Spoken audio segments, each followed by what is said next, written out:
I'm live. Good evening. Welcome to Tuesday Night Raw with me, Dr. Andi. Let me get a little more light going because you can't check it before you go live. All right, there we go. Welcome, everybody. It's Tuesday night, 6 p.m. Mountain Time. I live and practice in the suburbs of Denver, Colorado. Loud and clear. Thank you. That was my next question. Welcome back, Kyle. We missed you last week. But every Tuesday night we get together, building community, answering questions about feeding a raw diet to your dogs, species appropriate raw diet, and everything else like raw. Any questions you got? Let's get to the nitty gritty of it all. I am a certified animal chiropractor. I'm a doctor of chiropractic. So I'm not a veterinarian. None of this should be misconstrued as veterinary advice. It is just what I've learned from clients over the years, what I have done or learned from my pack over the years. And this may just be the first step in your journey and learning more about what's going to work for you and your animals. Oh, I'm so sorry for your loss, Kyle. That's hard. Very, very hard. I lost my dad. It's going on 10 years and the ramifications are still there. So my heart goes out to you. And so everything raw, right? We'll just go there.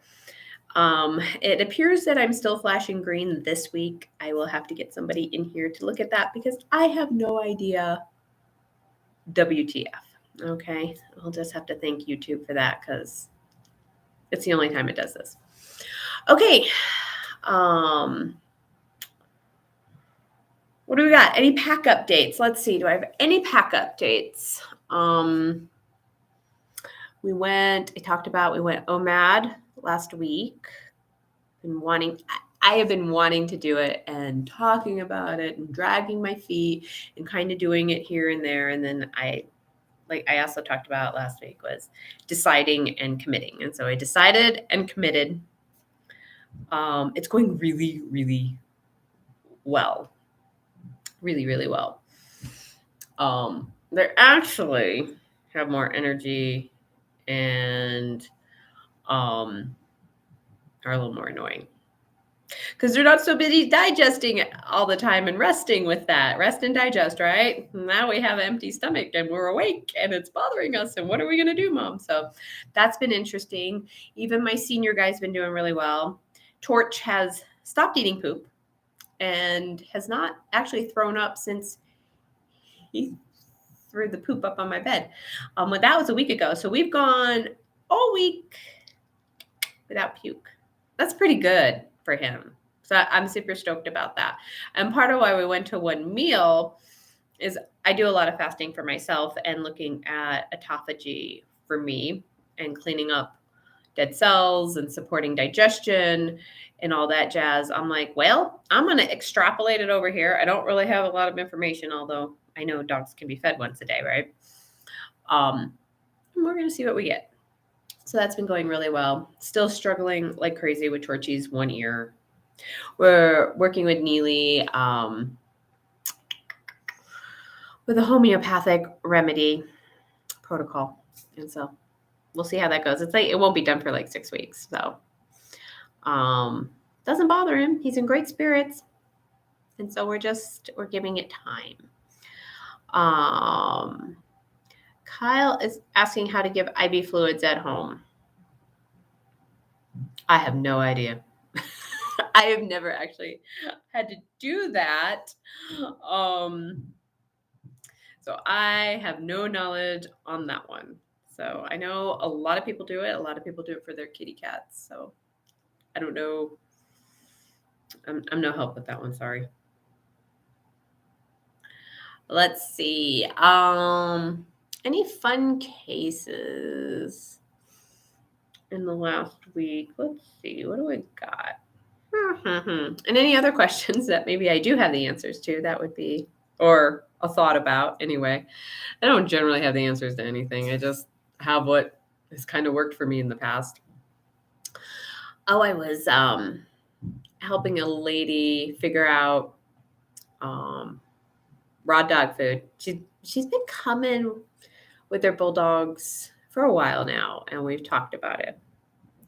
And she's like, I really like farmer's dog because it's convenient. And I'm like, uh-huh. I think y'all know. Did she say that? Dude, how in the heck could I swear more than Neely? I always heard Neely was winning in that. All right, well, I guess I better wash my mouth. Maybe she could tell me. Kyle says I swear a lot on our podcast. I don't think I do, but I don't know. Maybe I do. I'll watch that. That's just no fun. Okay. I don't believe it. I don't believe it. I've met Neely. I don't believe it. We've got to be like running neck and neck. Come on. But anywho, what was I saying? Oh yeah, going raw. Send her to raw dog food. And she comes in about every 3 weeks or so. And I'm like, have you done it? No. Have you done it? No. I really need to do it. And she's like trying to like do kind of raw, and she would bring a different brand. And I'm like, yeah, let's pen to paper. Let's see how much this is going to cost you. And it's, through the roof, right? I think the last food, it was for the 2 dogs, like over $700 a month. And then she's got a new puppy. We didn't even factor in the puppy. It's a cattle dog puppy. And she's like, well, that's convenience kills. Yes. But we love to try and see if we can do it. But yes, convenience kills. And she's like, okay, I will just cancel farmer's dog, and I will get on this. So we were going over and we got the dogs pretty much squared away. And Dee Dee yells at me about this, but in my usual mistake, I'm like, start with Wolf Run Plus. And she's like, that is so disgusting. I can't do this. I'm like, well, you can pick a different flavor. Like you can do a different protein. You can do just a turkey. You can do this blend. I'm like, did you look at the website? And she's like, oh, I started you out at the worst. You can do anything now. And so she laughed. But we had to figure out how to feed a puppy raw. And I've done this, right? I've done this 3 times. I don't really remember 7 years ago with the first 2 dorks, but I think I fed them I don't remember. And then Torch, he actually came at 3 months, already eating 2 meals a day. And I just watched him and added food and took food away, and and the breeder saw him, and we just kind of, so I didn't have I did not have the details. So I had to find the details and write it out for, 5 to 8% of their body weight, 4 meals a day till they're 4 months old, and then 3 meals a day till they're 6 months old. But as with raw feeding, hi, Jessica. I go, and with that said, I fed my Doberman and Standard Poodle 3 meals a day until they were a year. But Torch at 3 months was already on 2 meals a day. And that is the component of raw that people are like, just give me the chart, right? Just don't you have a chart like the dog food bags do that just tell me what to do? And we do and we don't, because every body is different. Everybody's going to metabolize it different. So I actually was bothering Dee Dee yesterday about it. And, and you do want some more bone for the puppies, the more calcium and phosphorus in the form of raw meaty bones and duck heads and duck feet. I did not tell this lady because she's still trying to get over the Wolf Run Plus, but I did send her to a great article that is on rawdogfoodandco.com about feeding a puppy that Neely wrote. And it had all of that in there, and how you could add in tripe and bones and feet and all that. So hopefully she read it. If not, we'll talk about it at our next visit and see how it's going. So there you go. So I had to revisit puppy feeding. I'm like, and Dee Dee and I have talked about it, and Kyle remember, and recently, and Kyle remember the conversation. We forget what it's like to be a beginner, right? Well, how do you feed a puppy? I don't know. I just fed a puppy, and I just been doing this so long that I just kind of do it. It does become like second nature. And so we forget what it's like to be new at it and scared of it and what if, what if, what if, what if. Um, and so I had to walk her through that. So we'll see. We'll see how that goes. Um, any other questions?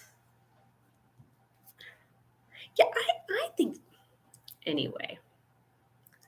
I think I'm still stuck on that. I swear more than Neely. I don't think that's possible. Because okay, I swear here a little bit, but that's about what I swear in the podcast, which is what honestly. Still in clinical practice, folks. That's kind of how much I swear in clinical practice too. We don't stand on a lot of airs. I kind of say it as it is. I just stop. So Kyle asked you, wean puppies off more bone or just stop with higher bone? You just the higher bone, according to Dee Dee, is like 15% instead of 10%. So it's not that much higher. So if you're feeding maybe a turkey, not a turkey neck, unless you have a Great Dane puppy. Don't feed a turkey neck. They're like this big. That's not what I meant. Most puppies are going to start with chicken necks, or a foot, like a chicken foot or a duck foot. So maybe if you're doing that 2-3 times a week, it goes down to once a week or whatever. I mean, and then that's the beauty of it. Do I probably go over that 10% with my adult dogs on occasion? Absolutely. Absolutely. Do I calculate it out? No. Mm-mm. There are weeks that they get duck necks and there are weeks that they don't. There's weeks they have this flavor and this weeks they have that flavor. So, metabolism is not an on and off switch. It's a gas brake system. And you ebb this way and you ebb this way and you ebb this way and you ebb this way, depending on your animal's energy level, the brightness in their eyes, their weight, their poop, their vomit, or lack thereof, which is always what we're going for. We haven't had this in a while. Kind of like when we add stuff into our diet. I haven't had any coconut water in a while, so maybe I don't really like this stuff. So every once in a while, I think I do, and I try it, and I'm like, this is awful. But that's just me. But you know what I mean, like that ebb and flow. So you can probably just stop, or every other week. It doesn't particularly matter. They're not on that much higher, and it's difficult to calculate because it's not, mathematical. I was just reading because I just did an email on bones, which are still, and Kyle knows this because he's asked me, my sore spot. Like, I'm not good with bones. Like the which bone is recreational, what is a raw meating bone. I've gotten better since I wrote that email. How often and this and that. Not my strong suit. I'm gonna try, and I read in Dr. Connor Brady's book, Dr. Brady Connor, Dr. Connor. I always mix up his name. Sorry. Feeding dogs about it, and really adult dogs should be getting maybe just a meal a week of just raw meaty bones, like just turkey necks, or just depending on size, always dependent on size, or duck necks and that. So I'm like, okay, well, maybe we'll try that now. Because now I learned something new. I'm going to go try it. That's how I function. Kyle says, you girls are great and always make my week better. More swearing, the better, in my opinion.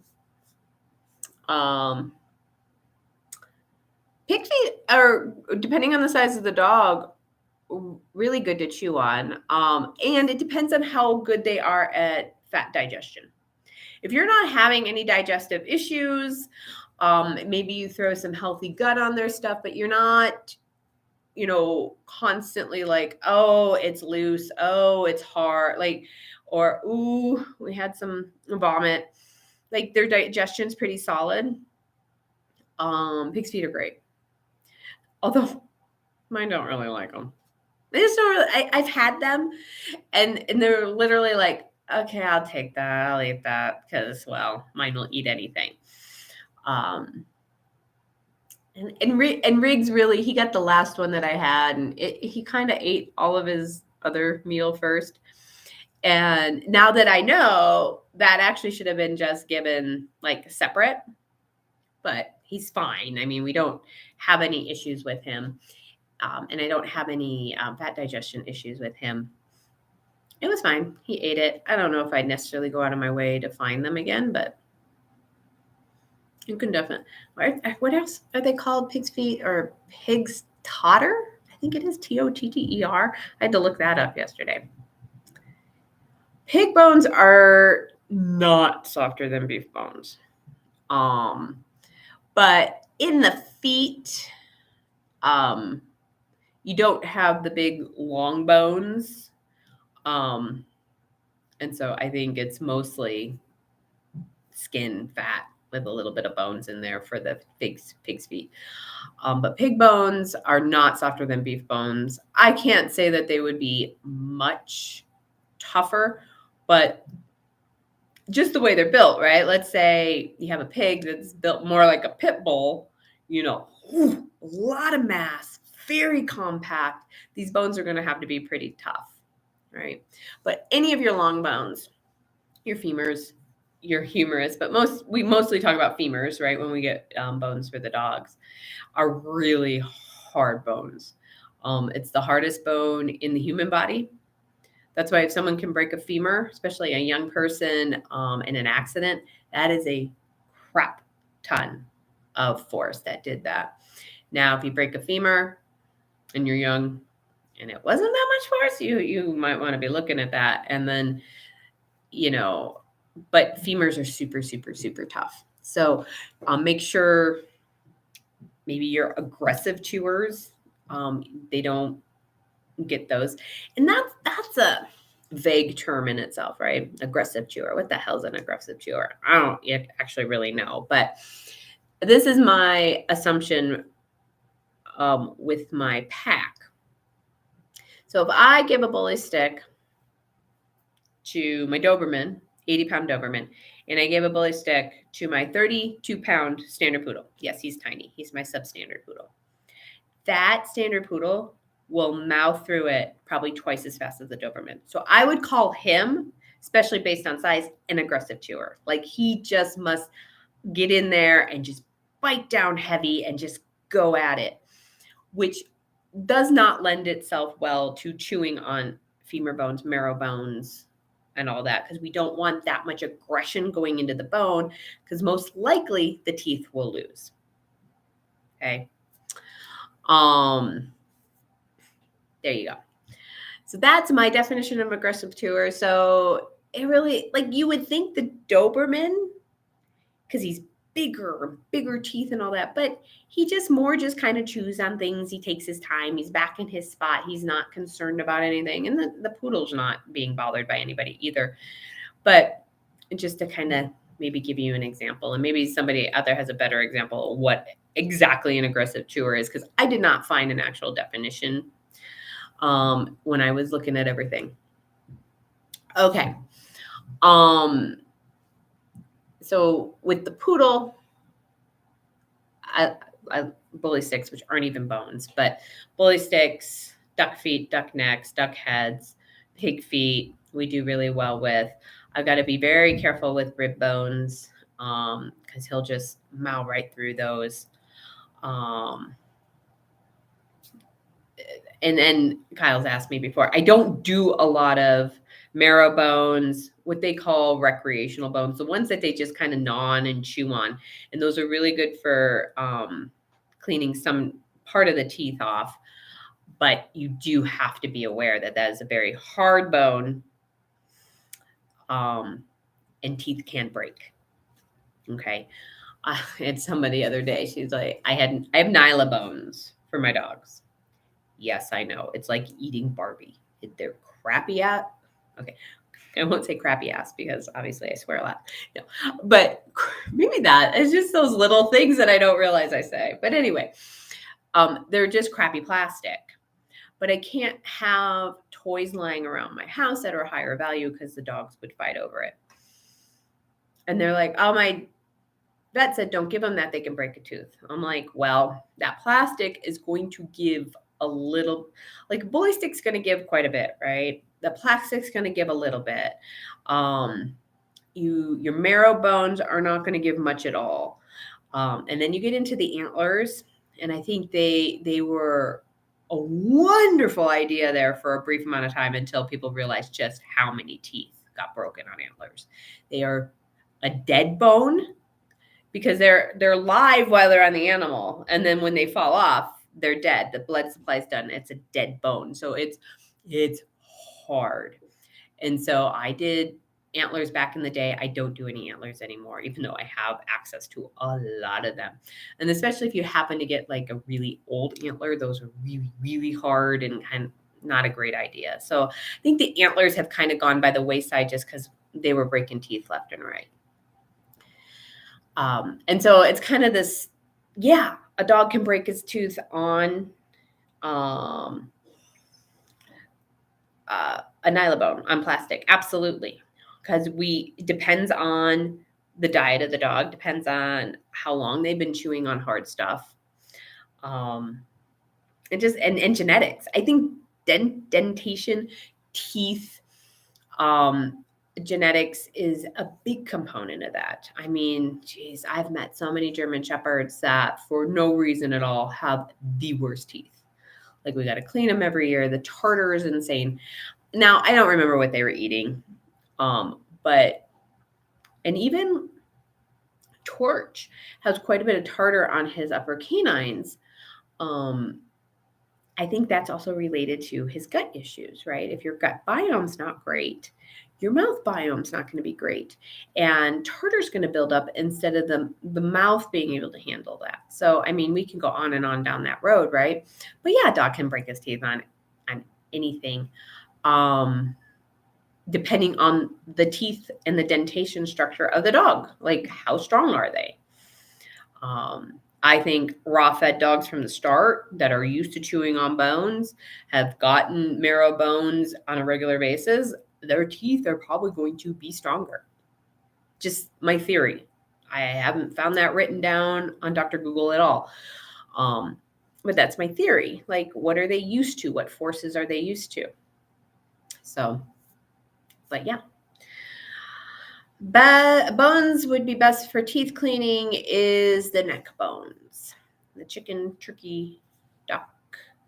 I think Dee Dee even has the bison, and it's huge, the bison neck. So they have to get in there and kind of get that canine in there to kind of get the meat out, and it scrapes up a lot of the tartar off the teeth. I don't know. I've never gotten my hands on any moose antlers. I just saw a moose for the first time in the fall, and I've lived in Colorado 30 years. So, me and moose must not get along, but I've never gotten my hands on any moose antlers. They may be, it may be different because it's like flat, but I don't know. Yeah, they can't ship those. Man, I don't think even if I wanted them shipped to my house, I could ship them. I might have to actually go pick up my food. I'm so lazy. I just have them ship them to me, even though, well, Dee Dee almost lives in the neighborhood by me. And if I got my act together, she'd probably bring me my order because she's coming tomorrow with Asta. But I don't ever get my act together. So, yeah, I'm almost, now that I've delved a little deeper into bones, I might be getting some of those I would love to see what they do because to my big dog's teeth, right? So bones are all, yeah.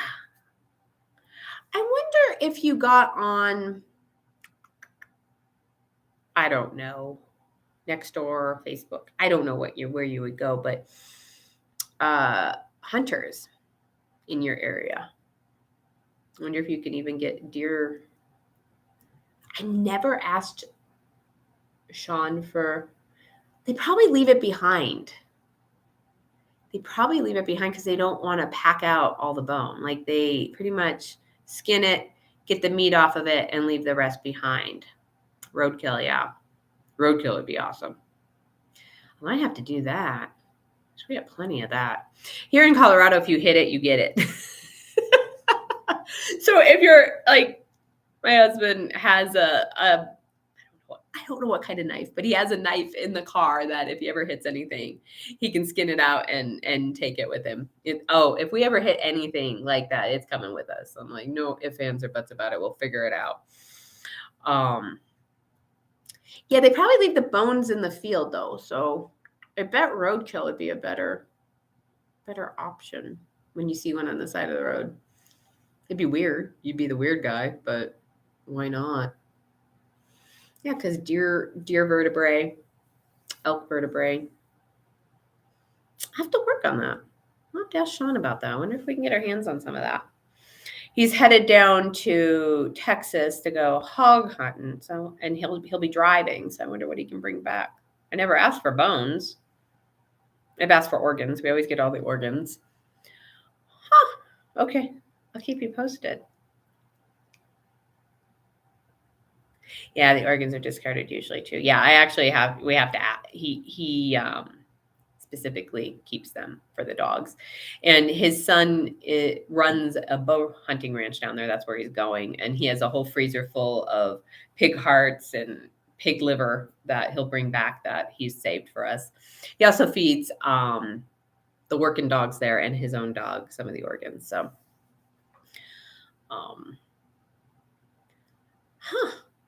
might have to ask the kiddo to see if the vertebrae for his dog would. I don't think he's tried that. Okay, I'll get back to you guys. I'll have some more information about that. But yeah, size of bones, right?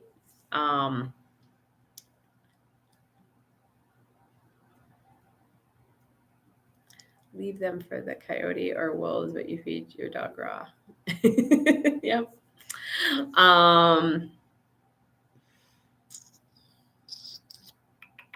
yeah, size of bones. There we go. So I kept coming across, size of their head. I'm like, some heads are very big. But yes, you want to my Doberman when he was younger. He was a gulper of magnitude. Found that out with the first bully stick when he, chewed on it, gulped, 4 of the 6 inches. I'm like, okay, well, we don't do that again. It digested, it passed, it was fine. We had no issues, but not cool to keep, and over the years, he's actually gotten much better at chewing everything. He actually chews his bully sticks really quite small and then swallows them. He can actually, he'll chew. I won't give him chicken necks. So big dog, right? He's 80 pounds. I won't give him chicken necks because he won't chew them. He'll just swallow that. So that's a lot of digesting that the body has to do. But oh my gosh, duck necks, he'll chew. Turkey necks, he does great with. Turkey necks are just really big for the freezer and just really big and messy. And I don't do a lot of them. So I do get the ones that are cut. Those are nice when Dee Dee has those. We'll do those. And the poodle at 32 pounds is fine with all of that too. I don't know if he would chew a chicken neck or not. I haven't played with that, but he's definitely, for an aggressive chewer, he's a much daintier eater, if that makes any sense. Right? He'll actually pull the bones out and he sets them down and he'll lay down and he'll chew on them. They chew the chicken feet and duck feet just fine. So I can go pretty big because I have a big dog, but I've also figured out what size we can do on the lower end. Now, Torch does really good. He's an 11-pound mini dachshund. He does really well. He has a pretty good sized mouth, right? He does really good with chicken necks. He can't have chicken right now. So we're not doing that. So I'm like, I've got to get some duck feet for him because he hasn't really gotten a lot of bone as of late because of that. And then my 15 and 10-year-old little Chihuahua mixes, they don't. Actually, my little 6-pounder has decided she likes dehydrated chicken feet, and she actually did really well with it. So I might get some more chicken feet for her and him, and they can probably handle that.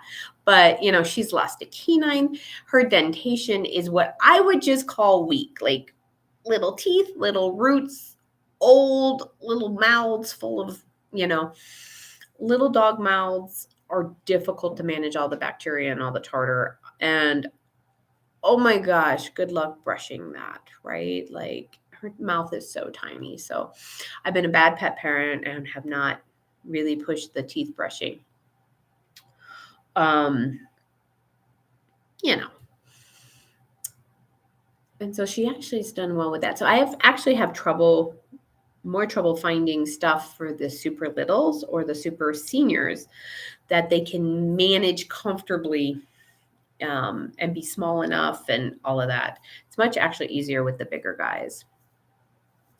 The last time I did like sliced open marrow bones, it was way too much fat for my guys, even though they do pretty good. So you have to be aware of that depending on how much marrow they get. Again, fat digestion. What is your dog's fat digestion like? Which is different than digesting the bone. The bone is going to do the vast majority of its digestion in the stomach, with the meat. And so we want that acidity really, really low, right? We want it at a 1. We want it less than 1. We want it like battery acid, and that'll break down the bone. Fat digestion comes up later from the pancreas, gallbladder, and liver. So that comes up a little bit later. So just kind of give you a game plan there. That's why, and Kyle brought this up, that Neely said this somewhere along her way about raw meating bones with kibble-fed dogs is a no-no. I definitely not together, but if you wanted to do a chicken foot here and there and your dog's kibble-fed dog, it's probably fine. But that's more just a treat. It's not really going to do anything for the teeth. So like the question that spurred the email was a gal sent it to me. I know this dog. She's 13 or 14. She's had 2 or 3 different surgeries for an anal gland tumor. I don't remember all the details. And so we're very old, very old. She's a big doodle.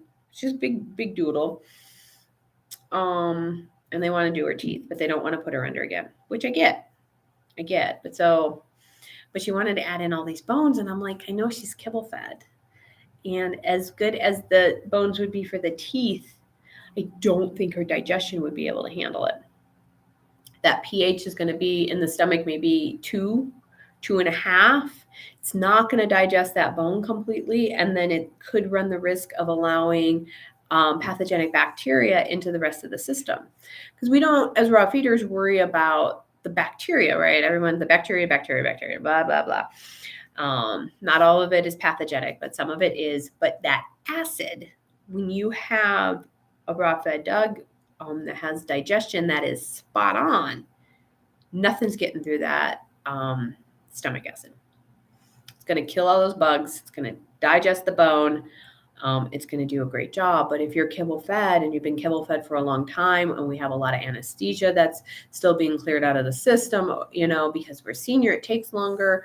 I don't know what medication she's on. I mean, medications are going to lower raise the pH. Sorry, it's going to raise the pH too, because it's stressing the liver and it impacts the whole digestive system. So there's a lot of factors that I sent her the same email that I put up, the same podcast link.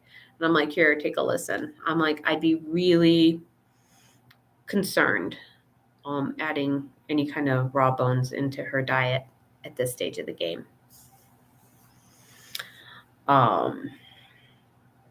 And so that kind of spurred that. I'm like, I really need to learn a little bit more about my bones. So that kind of spurred that. So keep that in mind. If you are still feeding kibble or some kibble, this is the same argument that you'll hear from people that don't mix raw meat with kibble because the pH is not going to be the same. Yes, long-term. Long-term, not great. if you're planning on transitioning, I don't know where I fall in that camp. I mean, is some of it better than nothing? Like you get some real food. I guess it would depend on the dog. If the dog can do it, can they do it the rest of their life? Maybe not. Is it taxing the digestive system? Probably. But are the benefits of real nutrition outweighing I need to add kibble in because of the price point or whatever the reasoning is, right? I don't know. I don't know. I don't know where I land. I don't know if I'm that hardcore on that part. Now, I do have, I have to tell, this is a great story. I have not seen this client in a very, very long time, but he came to me when I had my clinic downtown Denver, and he brought in his beautiful, mildly fluffy, white golden retriever name, and he was a very nice dog. Okay. And this gentleman was so beyond nervous about being there. Like, I don't think he's ever been to a chiropractor. He didn't want to drive in downtown Denver. He was worked up. And so the dog's on my table. The dog's doing fine. I'm doing my thing. I'm doing this. I'm evaluating this. And I do a neck adjustment. The dog doesn't flinch. The man goes, screams, and runs out of the building. literally is like running down the block. We see him. My assistant and I are like, well, I hope he comes back for the dog. And I just continue. I'm like, I have a schedule to keep. We're gonna, and this dog does wonderful for this adjustment. He does great. And it's fine. He does come back for the dog, and he comes in a couple more times. But I closed the clinic down. I moved into my home office, and I kept a couple house calls, and he was one of my house calls. And it grew into a great relationship. He was a delightful man. His dog was great, and 2 TPLOs, and overweight, and kibble fed, and, Rimadyl up the wazoo. And I'm trying to get some real food in this diet. And he left the dog. It was hysterical. He ran down the street. Left him on my table. And the dog didn't care, which was probably the funnier part. And I'm like, okay. And the amount of meds this dog is on. And I saw this dog for 4 or 5 years. I think he maybe passed away around 12. So he wasn't that old, but very conventional. I don't even know how he ended up in the chiropractor's office. And I'm trying to tweak the diet, and we're getting, Costco chicken in there, rotisserie chicken. I'm like, oh my God, the sodium. But we were getting some real food and blah, blah, blah. Somebody else, one of his friends, I think it was, who had Frenchies, switched to this raw dog food and convinced him that he should do this with him. So, and I've been talking about it, so it wasn't foreign. And he's like, okay, my friend's doing this. I'm going to do this. So he gets some raw food. I don't know, 1, 2, 3 meals in, the dog is in the ER. Like explosive diarrhea, vomiting, like super, super, super sick. And of course, the big vet clinic here is like, and the raw food did it. You got sick on raw food. I'm like, I was so glad that it was his friend that convinced him to do this. I had been talking, and I wouldn't have gone cold turkey, and but I was so glad it kind of wasn't me. And they got him through. Like, he almost died. It was, at least according to him, how bad it was. Get the dog home. He's like, I'm not doing that again. It probably was the raw diet in that case, but not for the reasons the veterinarians told him, right? Oh, it was all the bacteria. Yes, because his stomach acid from all the meds, all the everything was not where it needed to be to digest that food properly. Was there any way to transition this dog? I don't know. Dad was so sensitive about everything. The dog was super, I don't know. So he never went back to that. There was also maybe an issue with the food. It was kind of hinky. I don't quite remember. It was so many years ago. But, it's all the raw food. Honestly, in that case, it probably was because his pH in the stomach wasn't low enough to kill all the bacteria and handle the digestive responsibilities of going. Now we have raw food in here. But oh my God, was it that bad? I don't, it just. So I saw him for quite a few more years, and he ate a lot of rice and rotisserie chicken and some of this kibble and some of that kibble, and it just was. It is what it was. So, but I do remember that, and I learned a lot from that. I'm like, oh yeah, it was probably those NSAIDs for so many years that, and I didn't know he was going to do this. We weren't prepared, he just went ahead and did it. So just keep that in mind when you do have people that that are going to transition. Okay, so how long have we been on meds? How old is this dog? Like, okay, this is a little bit more what to expect. And some dogs, boom, breeze right through. Some do not. Just like every body is different. Well, boiled chicken's fine. I mean, he would use the rotisserie full of sodium. Of course the dog liked that better. I do too. And truthfully, I just don't do the rice. I don't understand the rice. I really, really don't understand the rice. It's hardly digestible.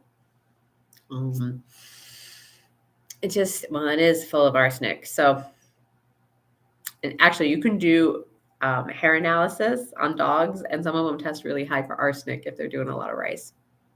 Just saying, which is I don't know, is arsenic considered a heavy metal? I don't know, but it's hard on the body. I'm not up on all my heavy metals. My apologies. If people why does the bland diet work? This is my question, like to the universe, and my guess is it's just not as processed, right? Like we're having GI distress, we're having diarrhea, we take them off the kibble, we put them on chicken and rice. Woohoo! It's magic. Is it really magic? Or by the time you do that, you've also started antibiotics, or by the time you started that, it's already been a couple days and the body's gotten rid of the toxins that the body was actually trying to get rid of, because diarrhea is not always a bad thing. It's a really bad thing at 3 a.m. on your white carpet. I get that. We hate that. Us people hate that. It's rotten. But sometimes it's required to get stuff out of the body. All right. And it's not, oh my God, we have diarrhea, we need to go treat something. No, oh my God, we have diarrhea. Better have access to the outside and see what the body can do.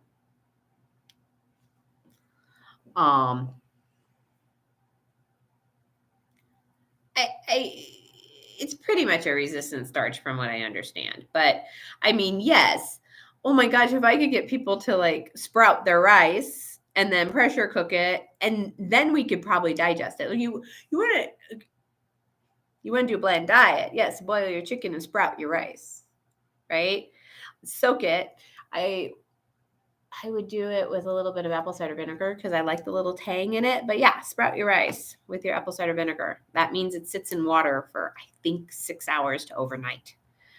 And that helps the digestion. It starts the digestive process. So I don't know if pressure cooking, how much that changes it or not. But sprout it. Sprout your grains if you must insist giving your animals grains. And hey, there's a time and a place for everything. Okay. But yeah, I mean, if we could change the bland diet to boiled chicken and sprouted rice, I'd be so much happier. But if we could do just chicken and some broccoli, some dogs, that would make me happier. Depending on the animal in the case. You could even, if your dog likes it, you do cauliflower rice. If we need some of that fiber in there, right? Without the carbohydrates. because pumpkin, you could do chicken and pumpkin, but then you have your starch, right? You could do, hey, I'll even settle for chicken and sweet potato, right? I have not heard that pressure cooking kills the lectins. I don't really. Okay, I gotta look that up. I have not heard that at all. I gotta write this down. I'm gonna look that up. I don't even think sprouting does.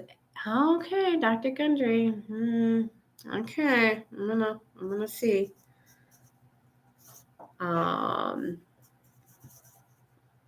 Because that would be awesome. Yes, then sprout it and pressure cook it, and then your dog can probably digest it, and it'll probably do them a lot of good at that point. Huh.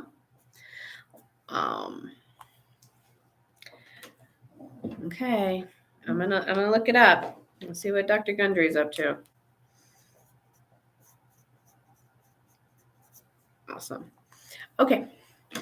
So yeah, even boiled beef and sweet potato.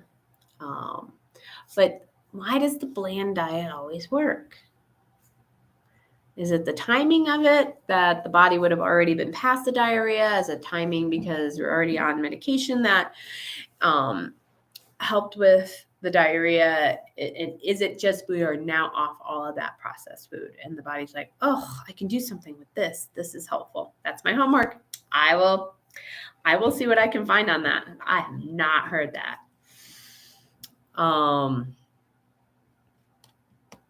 So yeah, I don't know. I'm not generally, as you can probably tell, just stop feeding the animal. If you keep putting stuff in and stuff keeps coming out inappropriately, stop putting stuff in it. Stop feeding the animal.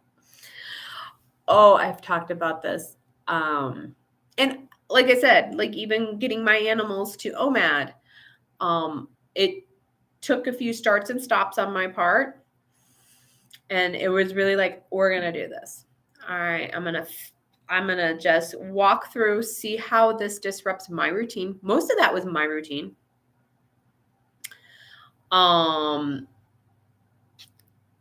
Right. And I'm just going to walk through and a new routine's going to, it just emerge. What's going to work for me. I just was going to do it. So that was my decision. And that's what I stuck with. But you should see and hear the distress when I tell people, don't feed them dinner. Don't feed them breakfast. You would think I told them to take their most beloved creature on the planet out back and shoot them in the head. It is that disturbing to a lot of people. And I don't know why.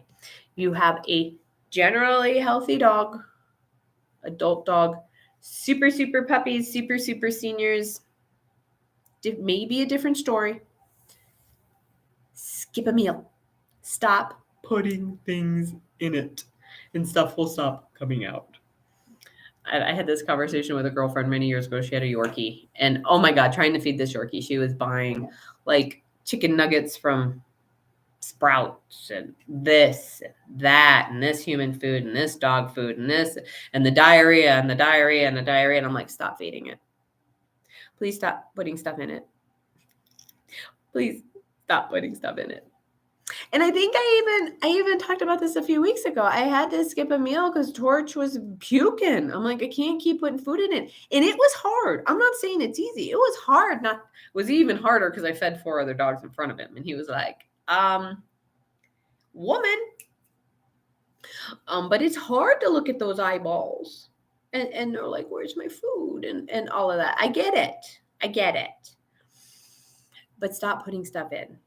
So elimination diet works great short term. Yeah. And I generally just ask for one meal. I had it was a French bulldog. She can actually only eat raw dog food and company food. Like can't have treats, can't like deviate from whatever flavors they do with raw dog food, which is awesome. But they were trying to figure that out. And literally they fed her breakfast, went to the ER because there was, I don't know, vomiting or diarrhea. I don't know which end. And then she came in with another dog to see me. And I'm like, don't feed it dinner. They went to the ER, but did not want to do any of the medications that they gave them. They're like, we're not doing any of this. And I'm like, well, why don't you go to the ER? Because I could have just told you what they're going to give you. Like, I can tell you what they're going to do, but we're not going to do any of this. I'm like, okay, well, don't feed her dinner. And the woman's like, I'm not comfortable with that. I'm like, we need to give the digestion, the system, a break. It just needs an evening, a day. At this point, it'll be like 24 hours and you can feed her breakfast and see what happens.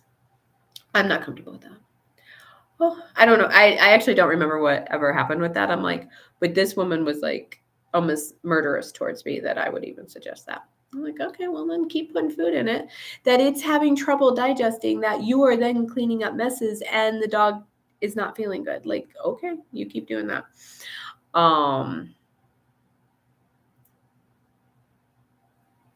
Yes, storage fat will carry you through. And like I said at the beginning of this, mine are actually more active, which I don't know if I like this side effect. I really don't think I like the side effect, but they're like on crack today. Like Crosby's hopping around, Torchy's like, ooh, let's go get the cats. Like even more so. Because in the past, we would get up, I would put all the food together, they would eat breakfast, they would lay around, right? Now we get up and they're like, are we getting breakfast? Oh, it doesn't look promising. And so now we have to entertain ourselves with other stuff. Maybe if we get really annoying, she'll give us food. But yeah, they're like, have even more energy. I'm like, which honestly is the same thing that happens when I fast. And so 1 meal a day. I know, right? Be careful what you wish for. Absolutely. So I'm actually pretty stoked. I'm actually really happy that my 15-year-old's doing really well. He actually needs to lose a little bit of weight. It's also convenience kills. Yes. And if I did, and like I talked about last week, I don't think people have enough patience. Patience, people. I know it's no fun when you're cleaning up diarrhea at 3 a.m., but that doesn't mean you run to the vet that day. Patience. See how the dog does during the day. Skip breakfast. See how they're doing. If they're drinking and they're pottying and they're pretty happy with life, patience. Okay? If they're lethargic, white gums, not moving, horrible in the morning, you go to the vet. But if otherwise they're acting fine, patience. See what later in the day brings. Let's see what tomorrow brings. And then decide. Because what is your veterinarian generally going to do? They're going to give you meds for that. And a lot of people are like, well, I didn't want to do the meds.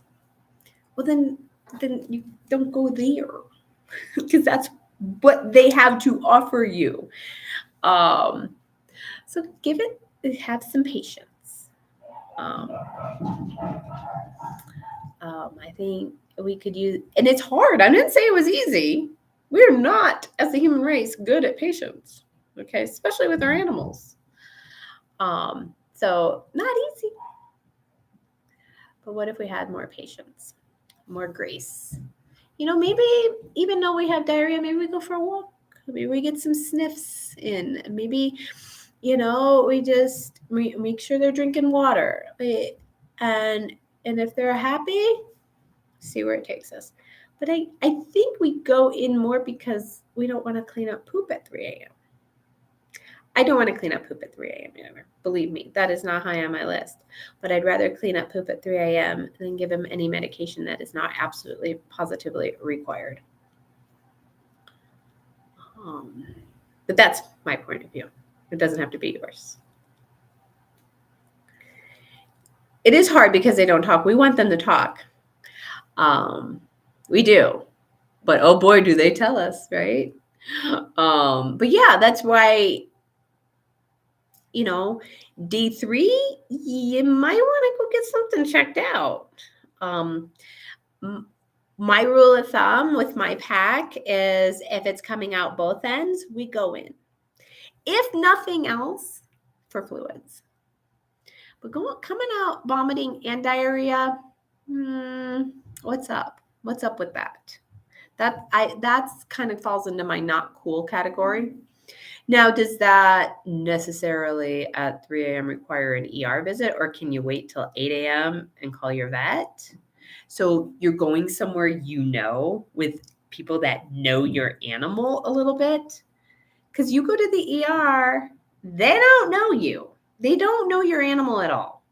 You are just a statistic that fits in this textbook. So can you wait till 8 a.m.? Probably. How are they feeling? How are they moving? You're not going to get any sleep. But you know what? There's worse things. You might not be getting to work. All right. We do that for our animals. Well, and definitely a fever. I rarely with my pack ever come across a fever. So fevers they're pretty up there as a problem with your animal. I don't know that much of what actually shows up with a fever. Like, what would you like?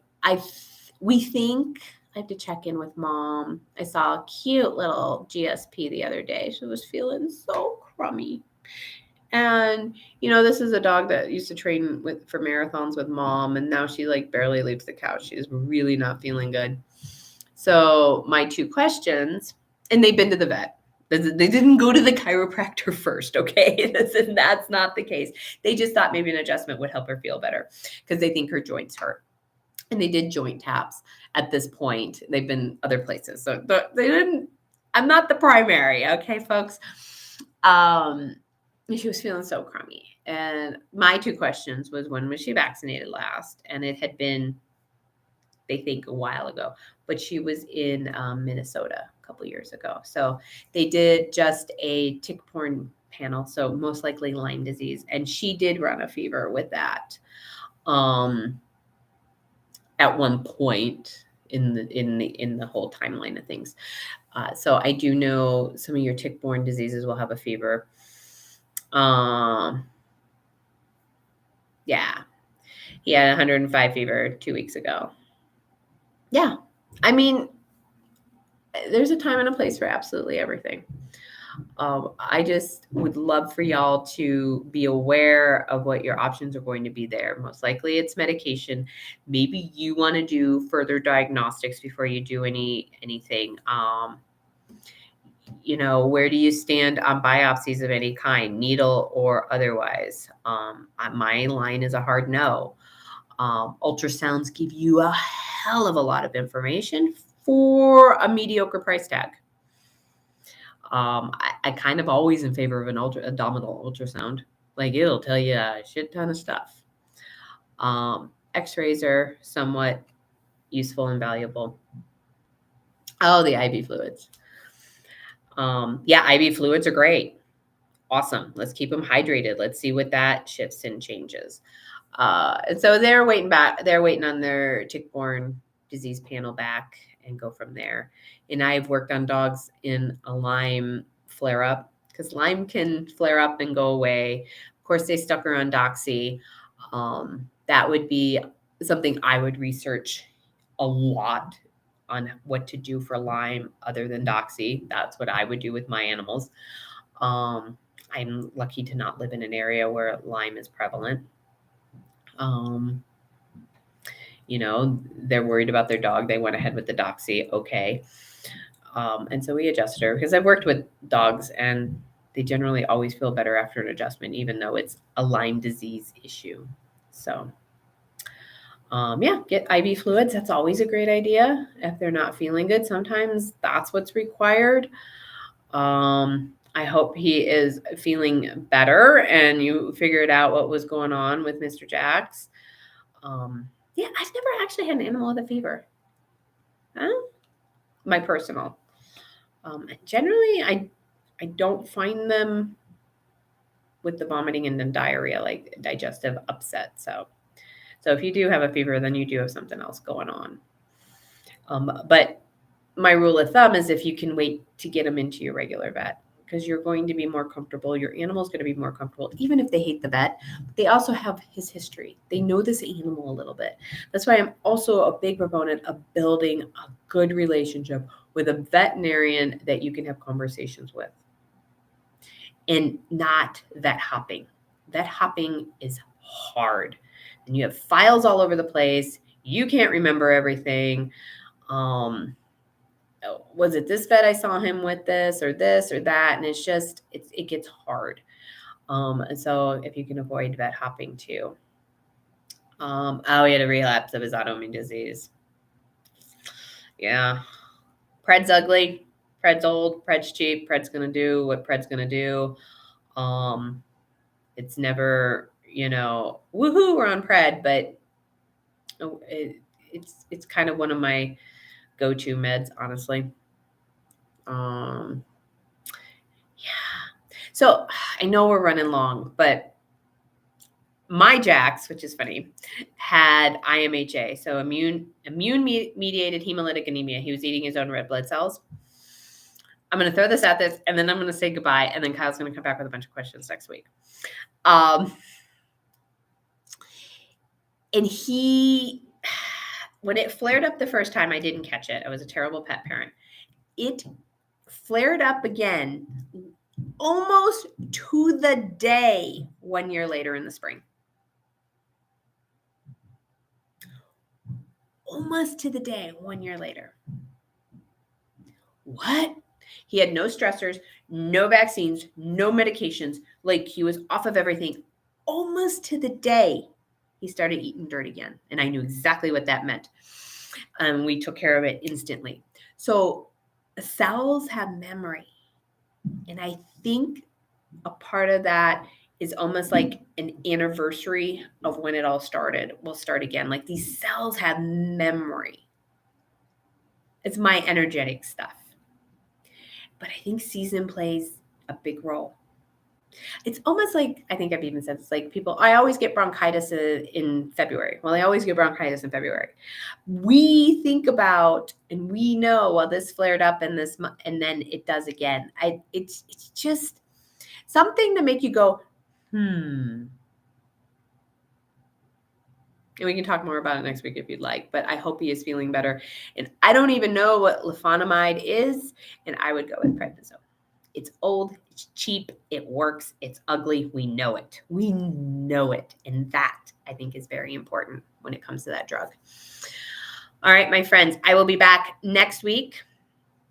Thank you, all of you that were here live. Thank you, all of you in the future, catching the replay. So grateful for all of you. I will be back next Tuesday, whatever date that is. What is that? March 28th, I believe, 6 p.m. Mountain Standard Time. And we'll talk raw. We'll talk raw food. We'll talk anything you'd like to talk about, and we'll see where it goes. So grateful for you all. And until next time, how much fun can you have with your animals? Bye-bye.